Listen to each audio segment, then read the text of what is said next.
Hi guys, welcome to my videos. So guys, today in this video I have something really interesting and something that's gonna make you feel much better after more than a year of Canadian border closure.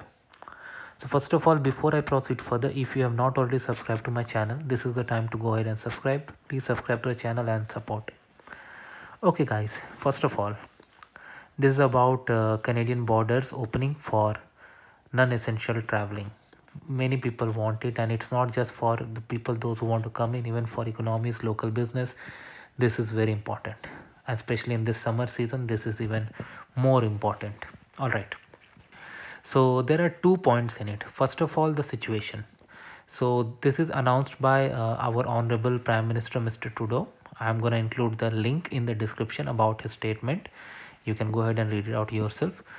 There's a condition first that if our condition, I mean if vaccination rate and uh, decrease in severe illness and healthcare facilities, if like as of now we are going into the correct path with hospitalizations decreasing every day and vaccination increasing every day.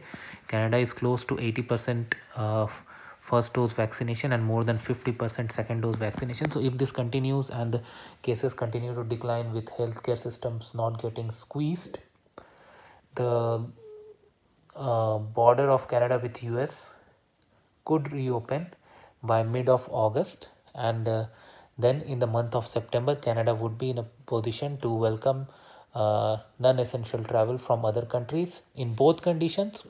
Fully vaccinated travelers, yes, this is a part, fully vaccinated travelers.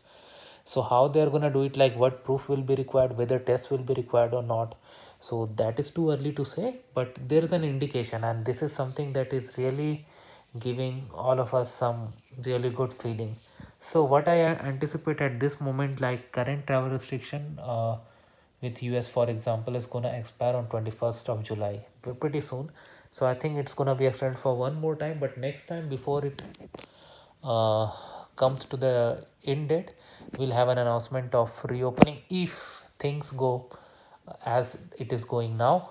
From today onward, it's going to be a really interesting point to see, because today phase 3 reopens in Ontario. That means more indoor activities have been allowed. So this is going to be really interesting, because in phase 1 and phase 2 cases did not spike, and in fact cases went down where we reached the vaccination targets, and that's why if phase 2 and phase 3 both have been opened before their planned date. But now in phase 3, the catch here is like more indoor activities like gyms, theaters, indoor dining and restaurants.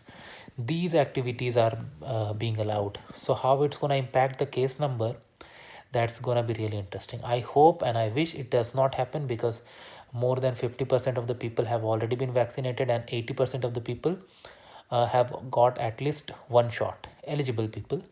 So down the line, these remaining people, like between 50 to 80, they are gonna get their second shot. Of course, many of them have their appointment scheduled as well, and every day some more people are getting their first dosage. So I hope like first dosage is gonna be getting into the arms of more people, and if that happens, probably we'll have a better situation.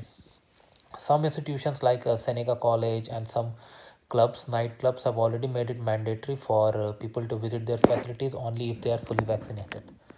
So I don't know how businesses are going to react, but let's see how things work from here. But anyway, information right now is really positive and it's really hopeful. So I hope things again change for something better, and I'll keep you guys updated. Thanks for watching.